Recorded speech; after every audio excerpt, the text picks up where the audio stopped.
Welcome to the Institute for Management Studies Leadership Conversations podcast, where we have leading thought leaders discussing their research and identifying ways that you can incorporate it to take your learning and development to the next level. Well, welcome everyone to this IMS Leadership Conversations podcast. My name is Charles Good. I'm your host and the president of the Institute for Management Studies. This podcast is designed to highlight relevant research and practical applications from esteemed leadership experts and practitioners.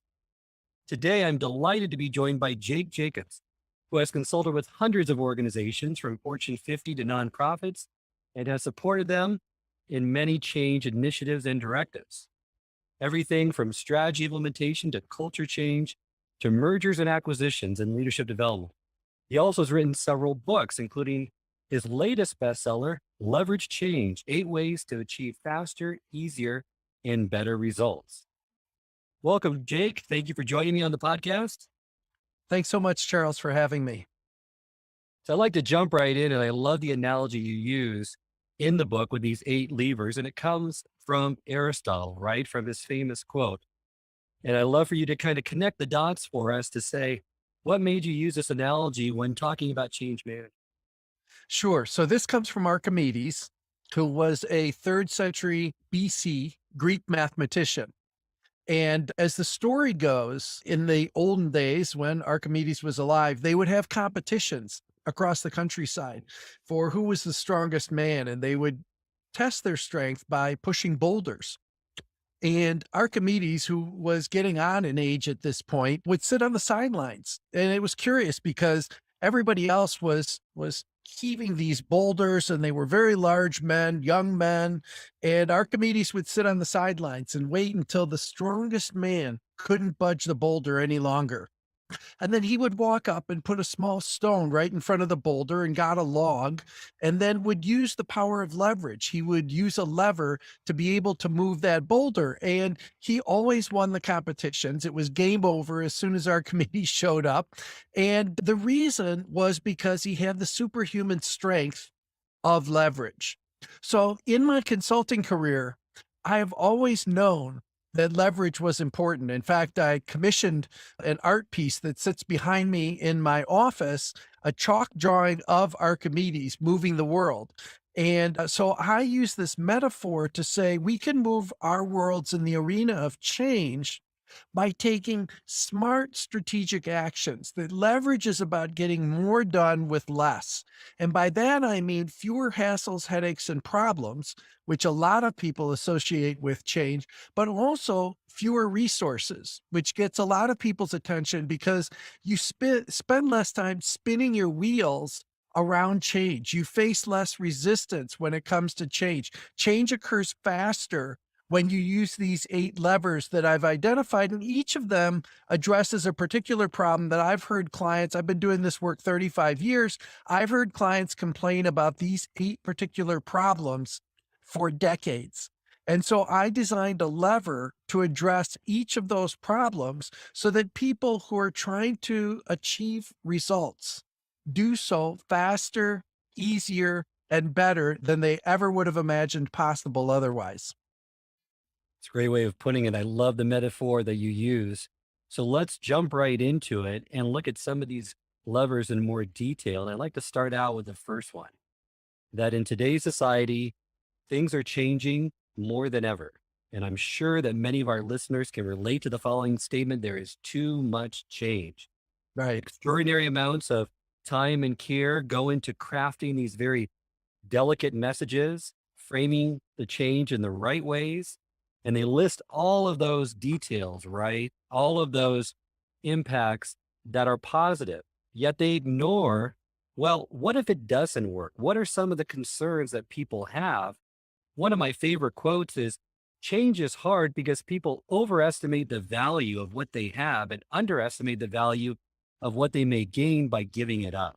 Yeah. Can you speak more to this issue and then identify that lever that's going to help with the solution?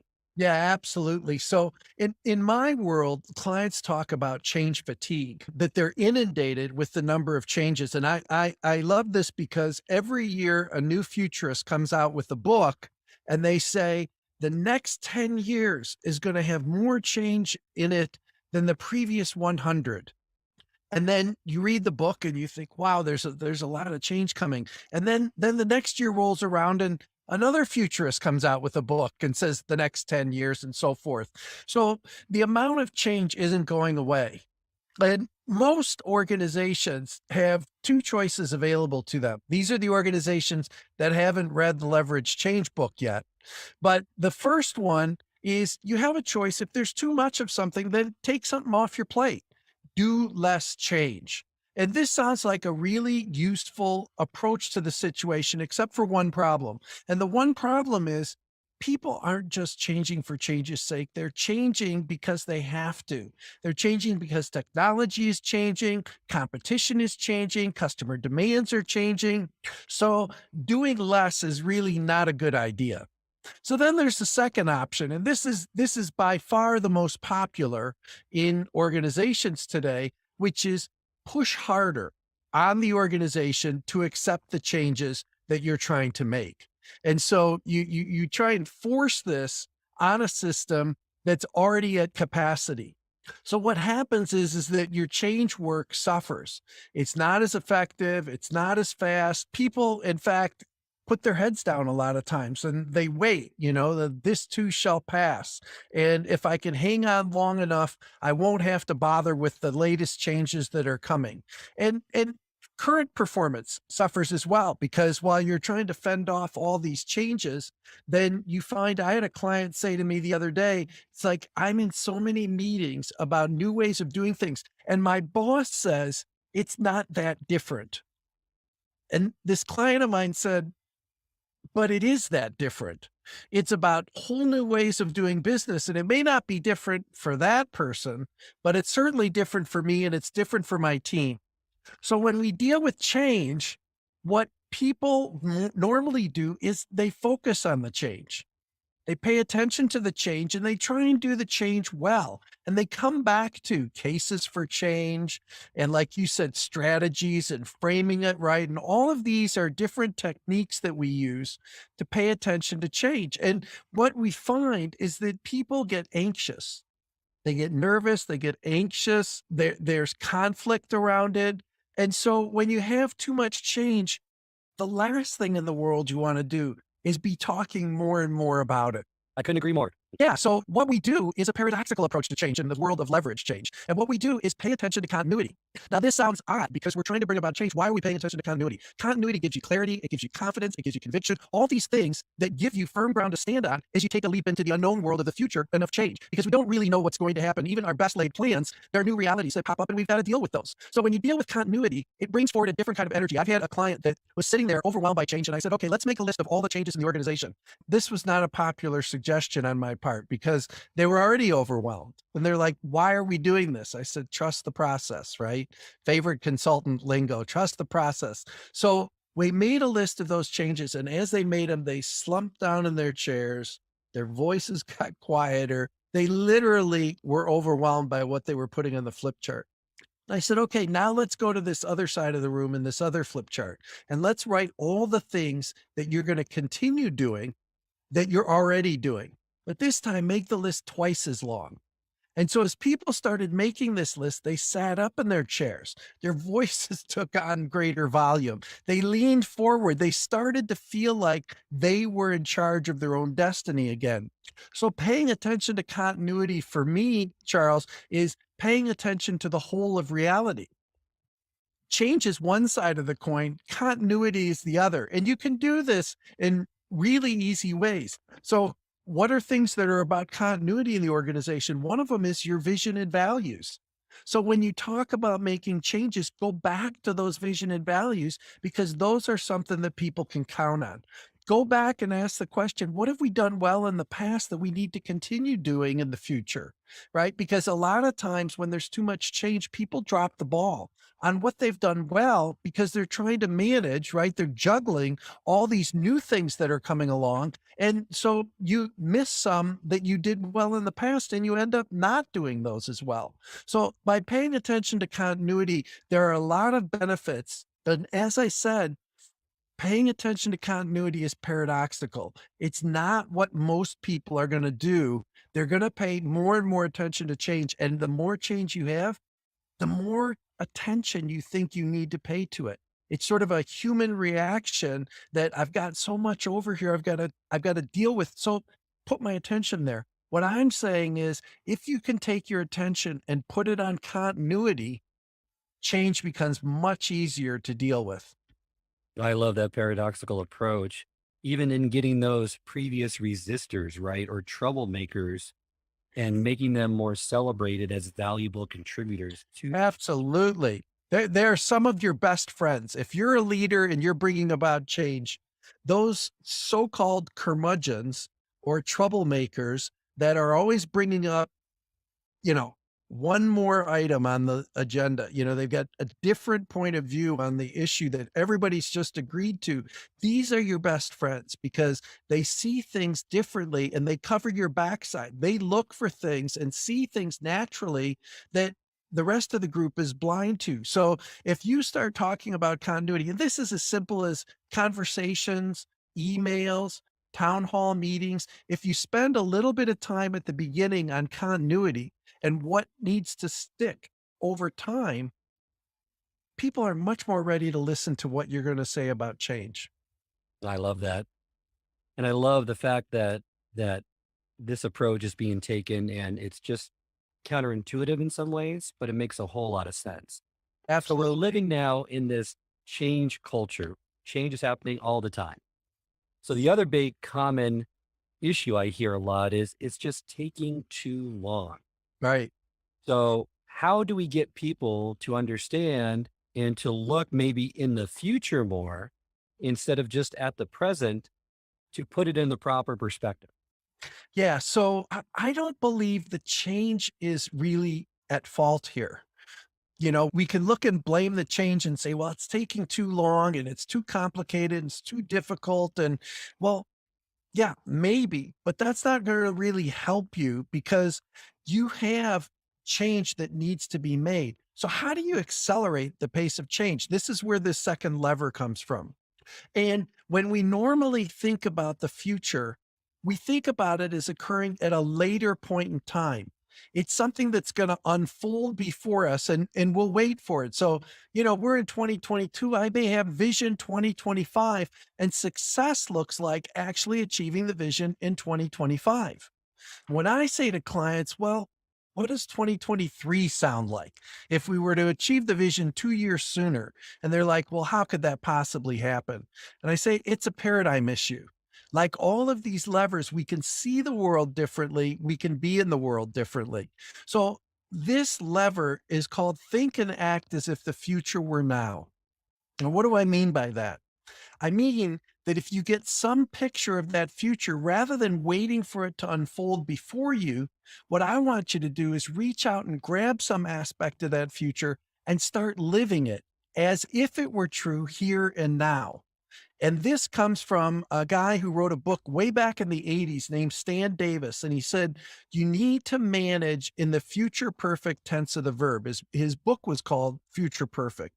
And if you go to the dictionary, the future perfect tense of the verb is as if something had already happened. So once I start thinking and acting as if the future were now, then everything changes. Or am I acting in the present? And when that gets to be a difficult question, you're in good shape. And so when I say this, there was a client that I worked with, it was a senior executive team trying to build market share in a particular region. And they spent the morning working on coming up with a solution. And they had two different options that were available, and they couldn't agree on one or the other. And this happened to be an organization that was undergoing a culture change effort at the same time.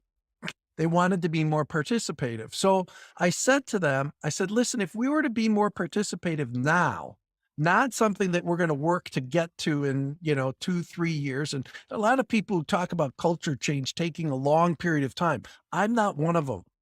I think you can start living that new culture instantaneously if you put it your mind to. So in this group, I said, well, who would be involved if you were a participative organization in this decision? And they started listing people. I was writing them, I couldn't keep up with them on the flip chart. They started listing salespeople from that region they thought would be a good group to include in trying to grow sales in that region. So all of these people started to get added to the list. And I said, all right, now let's tap into them as resources. And so they got their calendars out and they started marking for the next meeting and they would invite these people. And I said, no, think and act as if the future were now. I mean, today, right now, after lunch. And I said, how can we get these people into the meeting? And some of them were in the office and some of them weren't. And we got some on video, some on the phone. There were 25 more people in the meeting in the afternoon than had been in the morning. And they came up with a third answer that everybody agreed was better than the two that they were debating from the morning. So thinking and acting as if the future were now has a couple benefits to it.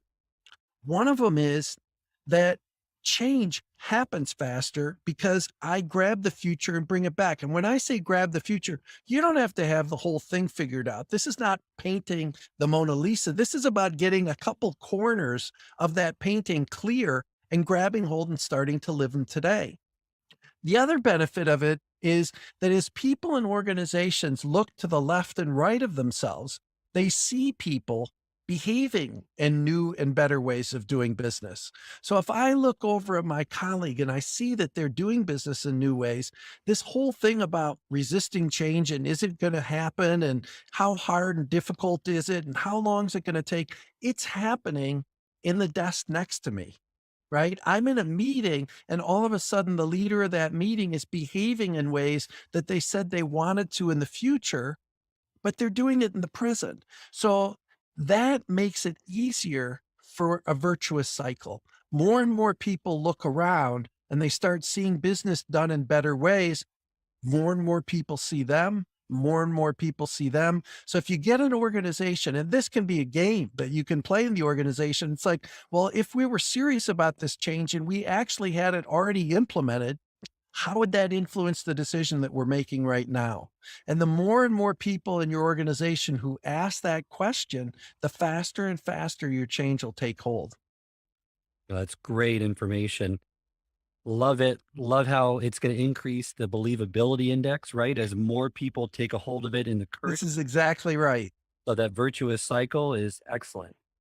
What And I now use can- that term believability index myself, Charles. I don't know if that came from the book and you're reading it or we're just reading minds here, but believing that it's possible is one of the biggest challenges that people have in the world of change. And it's like, if I see you changed, that comes off the table. That argument disappears. And all of a sudden it's like, well, look, if Charles can do it, why can't I?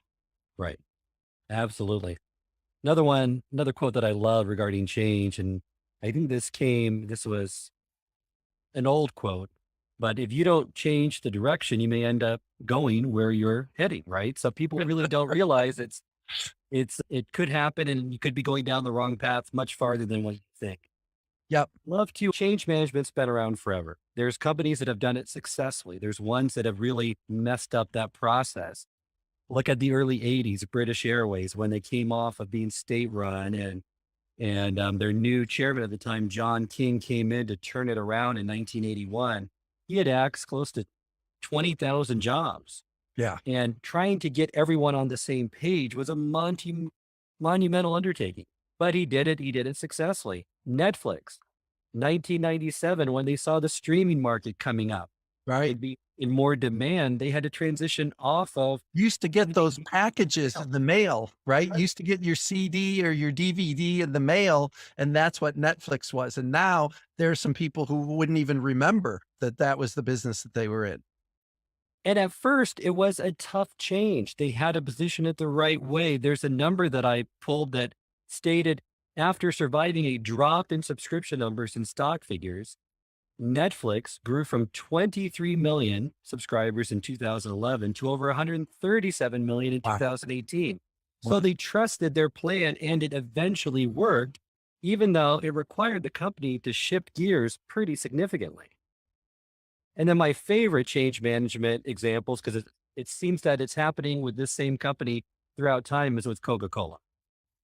Coca-Cola throughout the years, when in the 1980s, when Pepsi was starting to aggressively target Coke, Coke responded by making new Coke, making it sweeter to compete Right. better. Right. Disaster, right? Right. It's how the appeal to the public, and Coca-Cola very craftedly wasted no time in replacing it with the older formula. Yep. The brand was able to respond quickly to consumer preferences, get that change initiated fast, and did a great job with it. Yep. Also, by reacting quickly and proactively to the anticipation of trends throughout the last 20, 30 years, it's been around for so long. Change management is vital to this company and its overall strategic vision. Another one is when the health consciousness came out about a decade and a half ago with soft drinks that Coke then released Invega, Diet Coke, Coke Zero to appeal to that target market. And then during the Asian financial crisis, they pursued an acquisition strategy to better deal with customer preferences. So, great examples of organizations that have really done it the right way. Don't really want to go too far down the path of those that have done it the wrong way, but really wanted to highlight those, and any insights or knowledge that you want to kind of bring to the table on any one of those, or a company that you know of that you felt did it the right way from the start. Yeah, I think, Charles, that the thing that highlights for me in what you're describing of these successes is they were really clear about the results they were trying to achieve.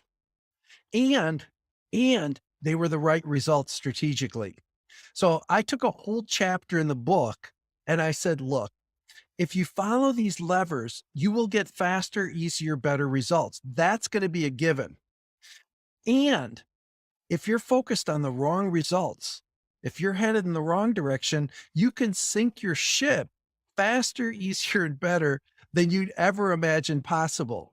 So paying attention to results and getting those right and doing your homework is really critical. And I've got a safety valve for people in terms of using this leverage change approach. And that is something that I learned in the manufacturing world called rapid prototyping. And rapid prototyping is about short learning loops. It's about testing, working on many fronts at once and checking out and seeing, is this going to be useful and what part of it? So if you think of the sailboat going down towards A to B, then yeah, a motorboat may have a straight line, but sailing, if you take something too far before you check in on it, you could be way off course and never realize it until the race is over. So I'm a big proponent of tacking rapidly so that you stay as close to that straight line as possible and you never get too far off your desired results. And so what you're describing that Coke has done and British Air has done is they also not only were good at making changes happen, but they were smart about the changes they were doing. And like you said, they came out with a couple of different options with Coke so that they could test in the marketplace and see what was going to work. I mean, they did have a test, new Coke, and they rapidly found out that was not a good idea. And rather than trying to push it harder or come up with new marketing or somehow get the public to get it right, right? It's like they knew and the public didn't know. They very quickly pulled back from that strategy and found ones that worked for them, but only through trial and error. I believe that in fact some of the most successful companies are the ones that make the most mistakes the fastest, learn from them, and then adapt going forward. I couldn't agree with you more. Fail fast, fail forward. That experiment, repeat, rinse and repeat cycle is so critical. That's what we've done with our company in this very challenging time, is to have these small experiments, learn from them, iterate, scale up when they work, tweak it when it may not work great, or scrap it if it's not something that Exactly. Be willing to let go of something that's not working, even if it's your baby. And I would say, especially if it's your baby, because people don't want to let go of something that they have ownership of. You know, we own what we help create. And so ownership is a really powerful and can often be a very positive thing in organizations. When we talk about change, all people are talking about how do you develop ownership in people for that change, but ownership can be a double-edged sword. And like you're saying, it's like, well, if I have ownership over something and it's not working, then I got to learn how to let go and move on. And my baby may be the ugly baby. And if it is, that's okay. I'm not arguing that we should abandon our children. But what I am arguing for is that when things aren't working, realize it, celebrate that you found it out early, and then act on it, but act on it immediately. And that is critical, right? It's you want them to have a vested interest, but you also need for them to be aware of the sunk trap cost, right? So before we end this episode, wanted to discuss some of those change management principles that I've seen firsthand work and have heard a lot in the media and literature with other practitioners. Get your insight and input on those to see if they do have that impact, or if you might want to tweak those a little bit to say it would work, but I would prefer this change in the strategy Sure. as a result. So the first one is making sure that we get help from change champions within the organization. My question would be, how many do we need and what roles do they have to occupy? Right. So I'm going to take an unpopular view here and say, Charles, everybody in the organization can become a change champion if you approach it the right way. So if you take these levers, one of the levers deals with this not invented here syndrome and people rejecting that. And so I've got a lever that's called design it yourself. And what that means is that the people in the organization design their own change effort. Rather than coming in and saying, here are the 8 steps, I know the way, the truth, and the light, and you should follow me. I've written books on this. This book is about supplementing the work you're already doing. It's about turbocharging the approach that you're already using. So I'm not coming in saying you've got to change and what you're doing is wrong. What I look for is what's right about the work you're already doing and how do we make a good thing even better. So this whole notion of people looking and saying, hey, is this the right path or not? Can I believe in this? You got to develop a future that people want to call their own. And in doing so, I can see myself in that future and I want to be part of it. So there's a whole pull strategy that comes into play instead of pushing people and trying to force them into the future. What I believe is that we've got to find ways to engage them in creating that future. And if I'm creating that future, I'm going to create a space for myself in that future and one that I'm going to want to play in a role that makes sense for the whole organization. Love that approach and think that's definitely the preferred approach instead of identifying those champions. Make it a future that everyone has a vested interest in and get them to have ownership right from the start. So the final one is testing out the change on smaller groups before rolling it out to an organizational wide initiative. Hopefully, Right. then identifying those roadblocks or pain points that you can address before you build it out.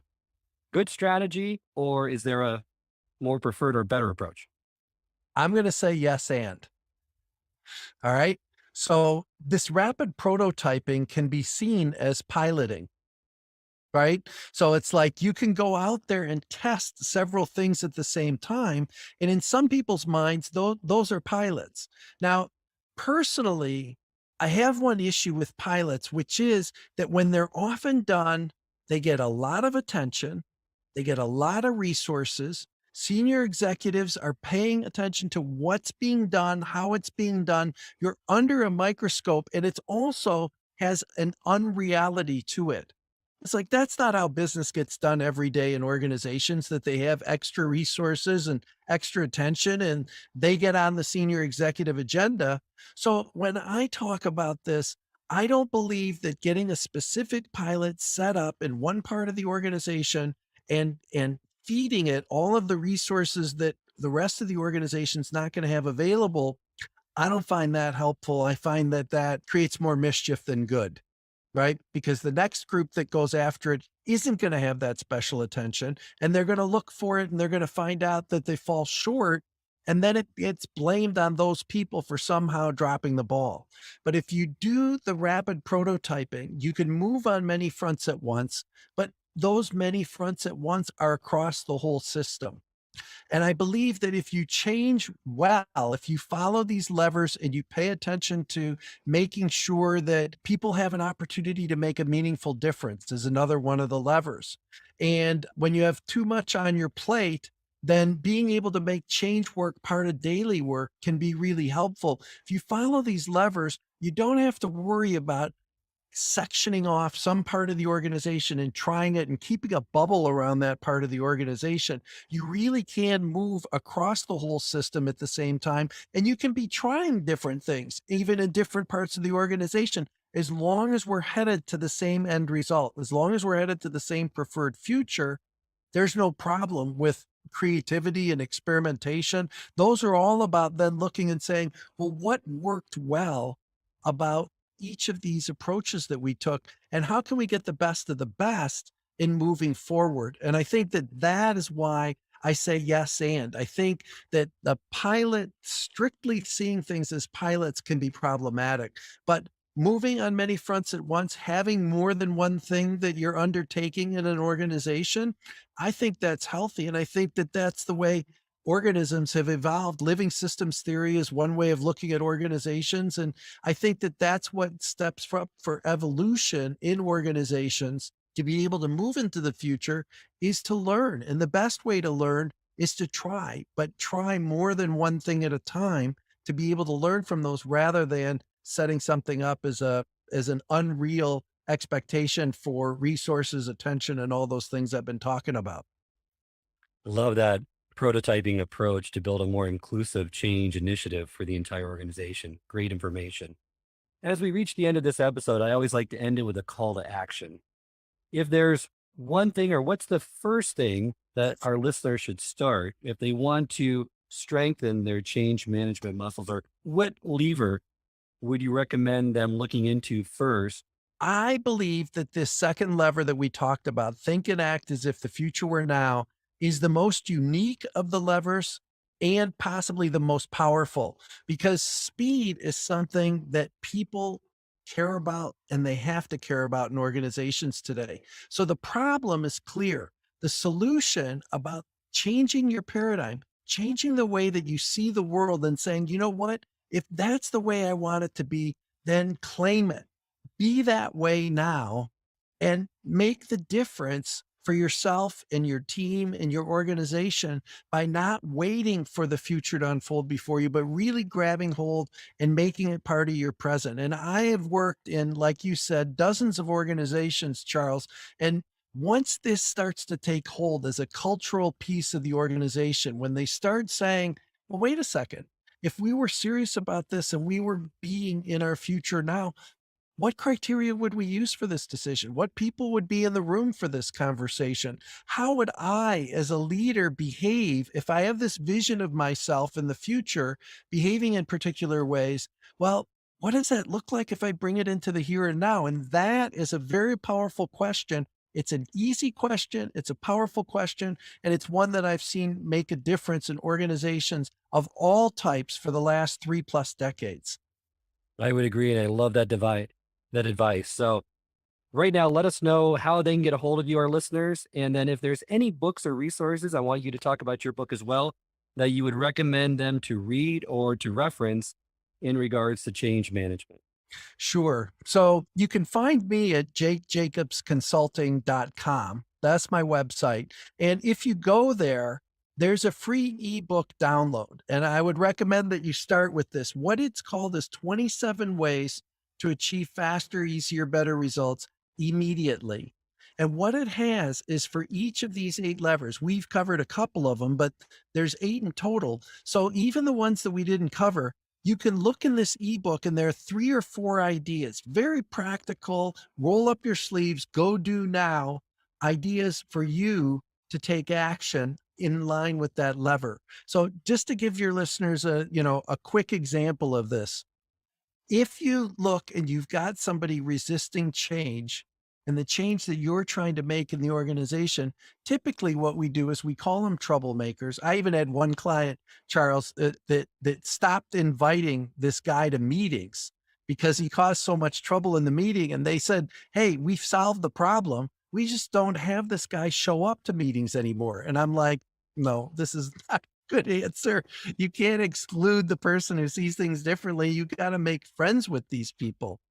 But if you look and you say, hey, we've got to do some things differently in this organization, then I think the best way to do it is to engage people in crafting what that future looks like and invite them into the change process. So in this book, I say, look, if you've got somebody resisting your change effort, go have the conversation with them, but not from a place of conflict. Assume they're wise. Assume they see something you don't, and then ask them to tell you more. I say there's 4 magic words in the book. Could you say more? It's the best way to learn. So if we go to these people, we say, could you tell me a little bit more about why you're resisting this? Like, what is the issue? And then together figure out how to address it.